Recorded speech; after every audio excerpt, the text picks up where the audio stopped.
Mari kita sama-sama berdoa. Bapa di dalam surga, dengan penuh ucapan syukur Bapa, pagi hari ini kami dapat bangun Bapa. Terima kasih Bapa atas nafas kehidupan yang telah Engkau berikan kepada kami. Bapa, hari ini kami sama-sama akan mendengarkan renungan pagi bahwa Allah itu hidup. Tuntunlah kami Bapa, berikanlah kami inspirasi Roh Kudus yang sama Bapa dalam kami mendengarkan firman-Mu, supaya kami dapat melakukan, kami dapat memberitakan, dan kami hidup oleh karena firman kebenaran daripada Yesus. Terima kasih Bapa atas kesempatan pada pagi hari ini. Hanya di dalam nama Tuhan kami Yesus Kristus Bapa kami mengucap syukur. Amin. Shalom Bapak Ibu yang saya kasih di dalam Tuhan Yesus. Pagi hari ini saya diberikan kesempatan untuk membawakan renungan pagi dari buku Mari Mengenal Yesus, bab yang ke-13 yang berjudul Allah itu hidup. Allah ada selamanya. Dia hidup dari kemarin, hari ini, dan sampai selama-lamanya. Mari kita sama-sama buka di Ibrani 13 ayat yang ke-8.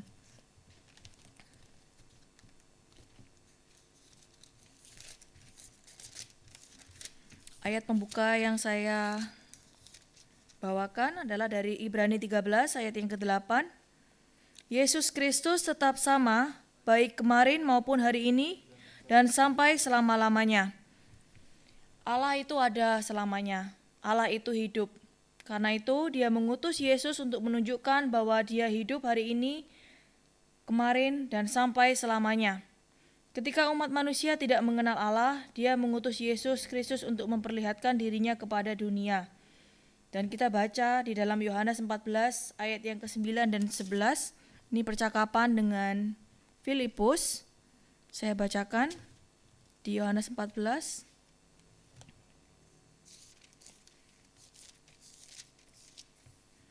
Ayat yang ke-9 sampai ke-11. Kata Yesus kepadanya, "Telah sekian lama aku bersama-sama dengan kamu, Filipus, namun engkau tidak mengenal aku. Barang siapa telah melihat aku, ia telah melihat Bapa. Bagaimana engkau berkata, tunjukkanlah Bapa itu kepada kami? Tidak percayakah engkau bahwa aku di dalam Bapa dan Bapa di dalam aku? Apa yang aku katakan kepadamu tidak aku katakan dari diriku sendiri, tetapi Bapa yang diam di dalam aku, dialah yang melakukan pekerjaannya." Ayat yang ke-11, "Percayalah kepadaku bahwa aku di dalam Bapa dan Bapa di dalam aku, atau setidak-tidaknya percayalah karena pekerjaan-pekerjaan itu sendiri." Semua pekerjaan yang Yesus lakukan ketika dia datang ke dunia menunjukkan bahwa Allah itu hidup. Umat manusia, di lain kata, mencoba untuk melihat Allah dengan caranya sendiri. Tetapi Allah hanya menyatakan dirinya melalui pelayanan resmi Yesus Kristus. Dan karena Yesus Kristus naik ke surga, tidak ada lagi yang dapat melihat dia dengan mata jasmani. Hanya orang kudus dan orang rohani saja yang dapat melihat dengan mata iman, yang dapat melihat Yesus. Kita tidak dapat melihat Yesus yang telah bangkit dengan mata jasmani, tetapi hanya dengan mata iman.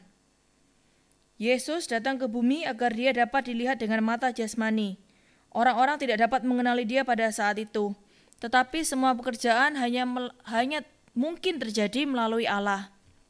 Seperti suatu contoh, ketika Yesus menunjuk ke seorang pria buta di dalam Yohanes 9, ayat yang ketiga, Yesus menyembuhkan orang yang sakit buta. Saya akan bacakan ayatnya di ayat yang ke-9 ayat yang ketiga. Jadi ada orang yang buta sejak lahirnya. Waktu Yesus sedang lewat, ia sedang melihat orang yang buta sejak lahirnya. Murid-muridnya bertanya kepadanya, "Rabi, siapakah yang berbuat dosa, orang ini sendiri atau orang tuanya sehingga ia dilahirkan buta?" Lalu jawab Yesus di ayat yang ketiga, "Bukan dia dan bukan juga orang tuanya, tetapi karena pekerjaan-pekerjaan Allah harus dinyatakan di dalam dia."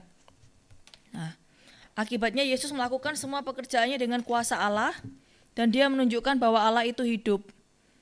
Dan dia berkata di dalam Yohanes 14 ayat yang ke-10, "Bapa yang diam di dalam aku, yang telah melakukan semua pekerjaan."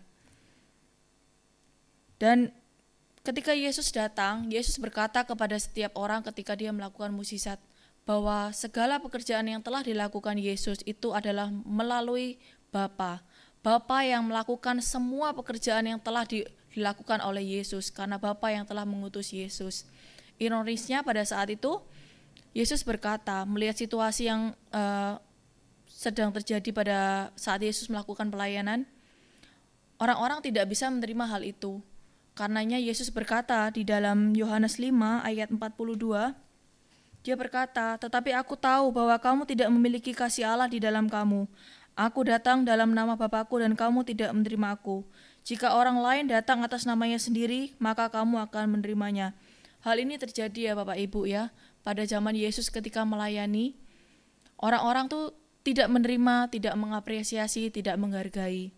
Tetapi jika orang mengatakan mukjizat dan segala sesuatu hal yang ajaib itu jika dia lakukan dalam namanya sendiri, orang itu lebih menghargai.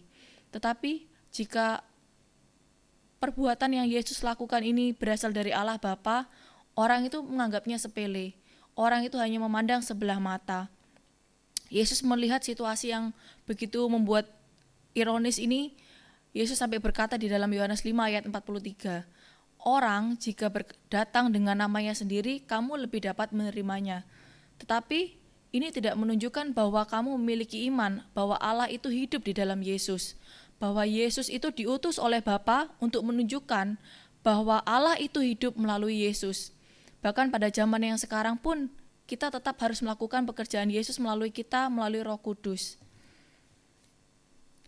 Yesus datang memberikan hidup kepada kita, supaya kita yang roh jiwanya mati, mendapatkan kesempatan untuk hidup melalui Roh Kristus. Tetapi manusia hanya berkanjang kepada penglihatan, iman mistik tahyul, karena sebagian roh mereka itu telah mati. Tetapi Yesus berkata di dalam Yohanes, "Akulah kebangkitan dan hidup. Barang siapa percaya kepadaku, maka dia adalah hidup." Ya. Ketika Yesus mati, mereka mengira bahwa akhir zaman Yesus itu sudah berakhir.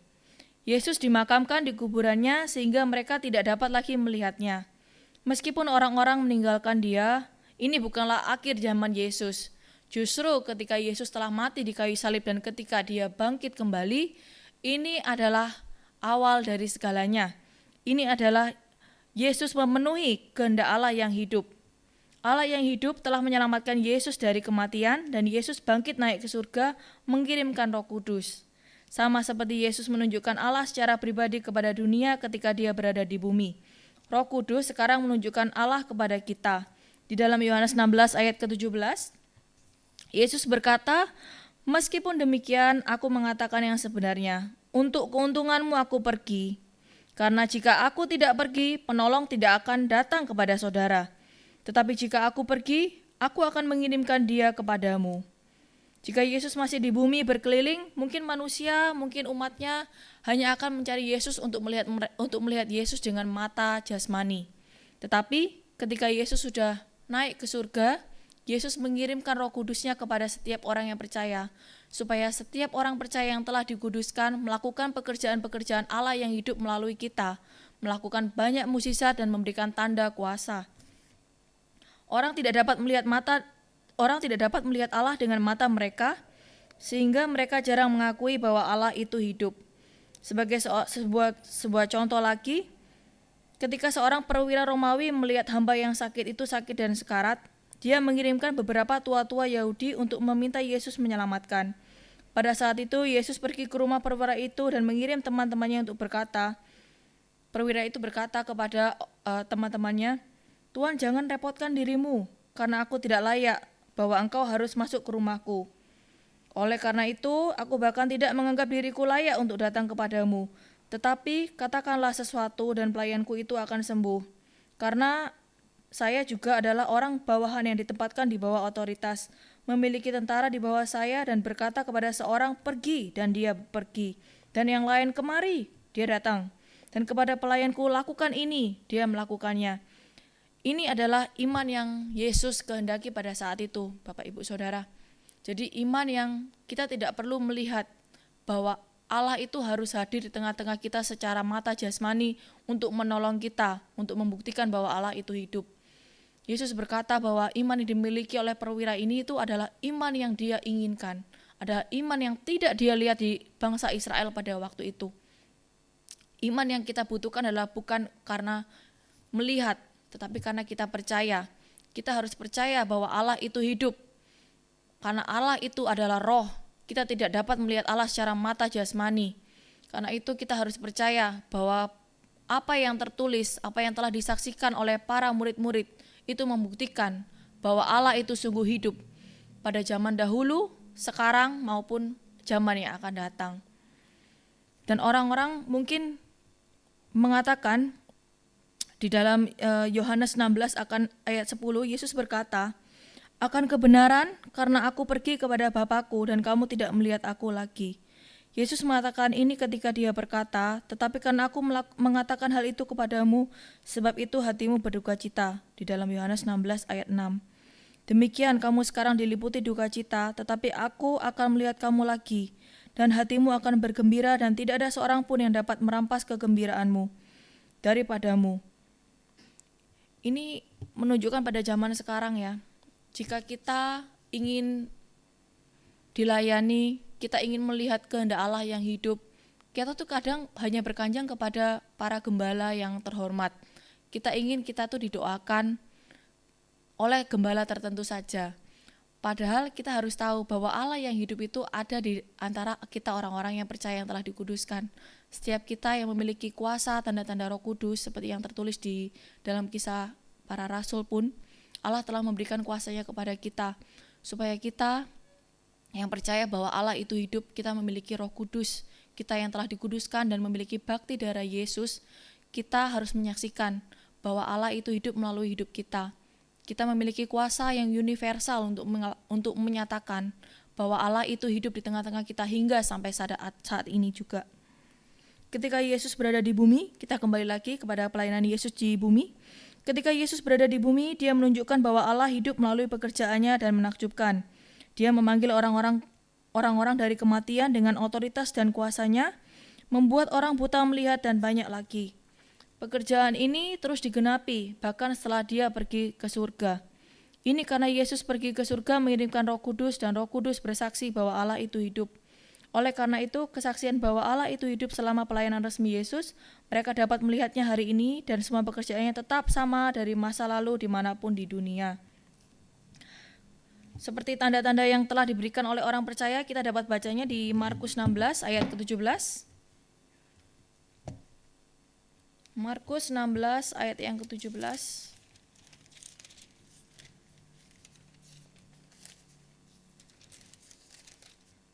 Markus 16 ayat yang ke-17. Tanda-tanda ini akan menyertai orang-orang yang percaya. Mereka akan mengusir setan-setan demi namaku, mereka akan berbicara dalam bahasa-bahasa yang baru bagi mereka. Jadi umat manusia yang sebenarnya berubah ya Bapak Ibu ya. Kalau dari firman yang telah katakan ini mungkin dari tadi sepertinya terdengarnya berputar-putar, tapi saya ingin menjelaskan, semoga Bapak Ibu juga bisa dapat memahami bahwa Allah itu hidup melalui pelayanan Yesus Kristus, melalui kita, melalui Roh Kudus. Tapi manusialah yang berubah-ubah Bapak Ibu, karena di dalam manusia itu tidak ada kebenaran. Kita itu seringkali temperamental, hati kita itu berubah-ubah setiap saat. Bukan karena firman Allah yang berubah, tetapi karena kita yang tidak memiliki iman yang kuat. Oleh sebab itu di dalam Yohanes 5 ayat 34, Yesus berkata bahwa dia itu tidak membutuhkan kesaksian manusia, karena di dalam manusia tidak ada kebenaran. Meskipun orang sudah menerima anugerah Allah dalam nama Allah, mereka tuh kadang memperlakukannya sebagai sesuatu yang dapat dibuang, yang dapat dipakai seperlunya saja. Rahmat Allah itu sebenarnya tidak dapat dibuang, karena itu abadi. Kalau kita baca di Mazmur, banyak lagu-lagu yang memuji keabadian Allah. Allah itu kekal, sehingga semua yang datang daripadanya itu adalah kekal. Jika Allah membuat kita kudus, maka kekudusan ini pun adalah abadi. Di dalam Yeskiel ayat yang ke-33, ayat yang ke-13 berkata, "Ketika aku berkata kepada orang-orang benar bahwa dia pasti akan hidup, tetapi dia percaya pada kebenarannya sendiri dan melakukan kesalahan, tidak ada pekerjaan salehnya yang akan diingat, tetapi karena kesalahan yang dia lakukan, dia akan mati." Ini pastor senior kita menjelaskan ya, tidak peduli berapa banyak perbuatan seorang di hadapan Allah, jika dia tidak percaya kepada Allah, maka perbuatannya saat itu tidak akan membantu. Dan Yesus berkata, "Akulah pokok anggur, kamu adalah ranting-rantingnya. Barang siapa tinggal di dalam aku dan aku di dalam dia, dia akan menghasilkan banyak buah. Karena tanpa aku kamu tidak bisa berbuat apa-apa. Barang siapa tidak tinggal di dalam aku, dia akan dibuang seperti lanting dan layu.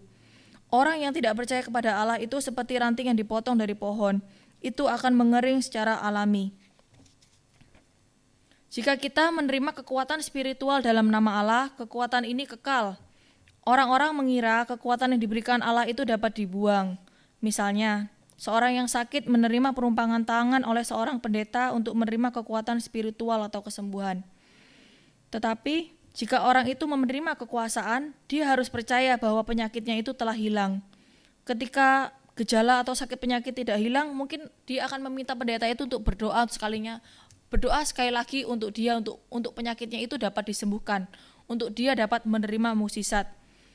Hal ini tuh sebenarnya sangat ironis sekali, karena kita sebagai orang percaya yang telah dikuduskan oleh karena bakti darah Yesus, kita itu dapat berdoa untuk diri kita sendiri. Dan di mana kita berdoa untuk diri kita sendiri, kita dapat menyatakan kuasa Allah. Jika kita dapat menyatakan kuasa Allah, kita dapat menyaksikan bahwa Allah itu hidup di dalam diri kita. Allah itu hidup secara abadi, karena kuasanya itu adalah kekal. Jika Anda menyangkal Yesus Kristus, Anda juga menyangkal anugerah Allah. Bagaimana Anda bisa mengatakan bahwa menumpahkan kasih karunia Allah memiliki pengalaman yang mengecewakan dan kehilangan kesabaran? Kasih karunia yang Anda terima sekali lagi itu akan berlanjut selamanya. Jika Anda menganggap kasih karunia Allah sebagai pembuangan, itu adalah bukti bahwa Anda tidak percaya bahwa Allah itu adalah hidup. Yesus itu sudah ada daripada mulanya. Jika saya mencoba menjelaskan Allah itu hidup dulu, sekarang, sampai selamanya, mungkin saya akan sedikit mundur ke belakang untuk menjelaskan bahwa Allah itu hidup daripada mulanya. Yesus berkata di dalam Yohanes 1, pada mulanya sudah ada firman, dan firman itu sudah ada bersama-sama dengan Allah. Bahkan Yesus memberikan kesaksian, yang pasti aku berkata kepadamu sebelum Abraham ada, akulah aku. Dia tidak berkata aku adalah aku, tapi dia berkata akulah. Berarti itu mengatakan dan menyaksikan bahwa dia sudah ada di masa lalu, sekarang dan berlanjut di masa depan. Allah itu masih hidup. Dan kita lihat ya, ketika orang Israel di padang gurun, mereka memakan mana. Mana adalah anugerah khusus yang dianugerahkan oleh Allah. Tidak peduli berapa banyak Anda makan sampai kenyang, Anda akan lapar besok lagi. Ini membuktikan bahwa mana itu hanya untuk tubuh jasmani.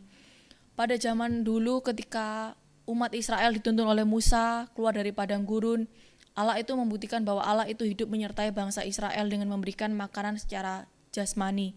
Allah memberikan mana untuk memberikan makanan jasmani kepada bangsa Israel, dan juga Allah memberikan air di padang gurun untuk membuktikan bahwa Allah itu hidup menyertai mereka. Tetapi Yesus berkata kepada murid-muridnya di dalam Yohanes 6 ayat yang ke-55, akulah roti hidup. Jika kamu makan ini, kamu tidak akan pernah lapar. Akulah minuman hidup. Jika kamu minum ini, kamu tidak akan pernah haus. Oleh karena itu, iman kami adalah percaya kepada Allah yang hidup. Orang-orang mungkin berdoa, ketika mereka berdoa, berharap sesuatu, mereka meminta sesuatu, ketika doa mereka dikabulkan, mereka akan berpikir, doa saya didengarkan, berarti Allah itu ada, Allah itu hidup. Tetapi apa yang terjadi kalau misalnya kita berdoa, tetapi doa kita itu mungkin tidak dikabulkan? Keinginan kita tidak sesuai dengan kehendak Allah, sehingga kita kembali meragukan bahwa Allah itu hidup atau tidak, Allah itu nyata atau tidak. Kita kembali mempertanyakan pertanyaan-pertanyaan ini dalam hidup kita ketika keinginan kita tidak dipenuhi. Karena sekali lagi Bapak Ibu, tadi saya sudah menjelaskan bahwa umat manusia itu senantiasa berubah-ubah. Ketika keinginan kita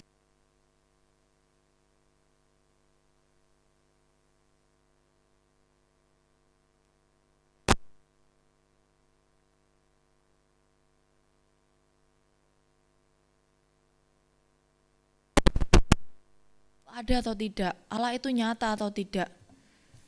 Orang-orang yang berdoa seperti ini, Tuhan tolong beli saya ini. Jika mereka dijawab, mereka dapat bergembira dan berteriak haleluya karena sudah dijawab. maka mereka berdoa lagi lain waktu. Tetapi lain waktu ketika doa mereka tidak dijawab, mereka kembali meragukan Allah. Mereka kembali meragukan keberadaan Allah yang hidup. Mungkin ketika tidak ada jawaban doa, Pastor Kim menjelaskan, pastor senior kita menjelaskan di dalam bukunya, ketika tidak ada jawaban atas doa, itu tetap membuktikan bahwa Allah itu hidup. Contohnya dapat kita ambil sebagai ayat yang tertulis ketika Yesus berdoa di Taman Getsemani. Di dalam Lukas ayat 24 ayat 42. Lukas 22 ayat 42.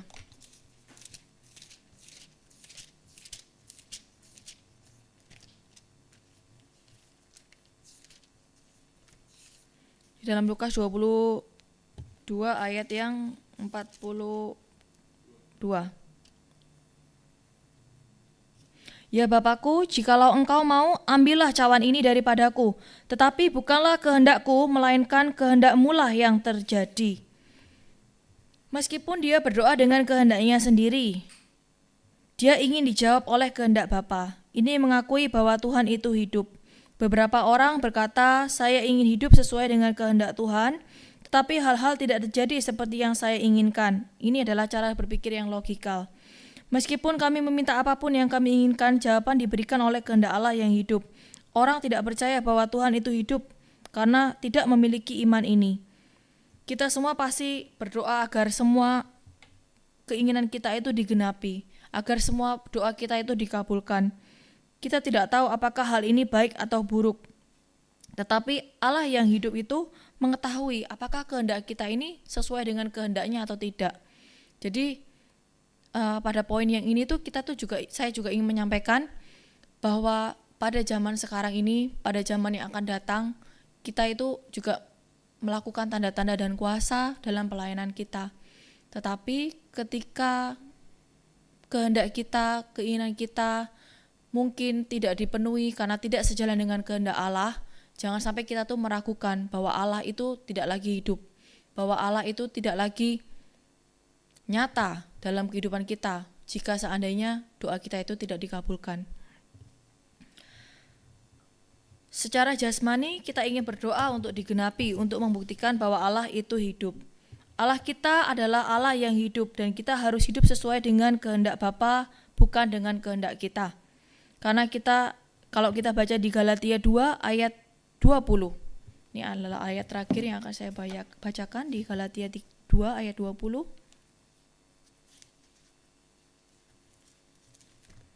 Di Galatia 2 ayat yang ke-20. Namun aku hidup, tetapi bukan lagi aku sendiri yang hidup, melainkan Kristus yang hidup di dalam aku. Dan hidupku yang kuhidupi sekarang di dalam daging adalah hidup oleh iman dalam Anak Allah yang telah mengasihi aku dan menyatakan dirinya untuk aku. Ya Bapak Ibu yang terkasih, ada 2 poin penting ya yang akan saya sampaikan pada pagi hari ini untuk renungan pagi ini untuk menyatakan bahwa Allah itu hidup. Yang pertama adalah poin dari bukti Allah yang hidup adalah melalui pekerjaan-pekerjaan yang dilakukan oleh Yesus. Dan poin yang kedua, kita harus meneruskan pekerjaan Yesus beserta kuasanya untuk menyatakan bahwa Allah itu hidup dan itu menjadi iman kita. Ya, terima kasih. Tuhan Yesus memberkati.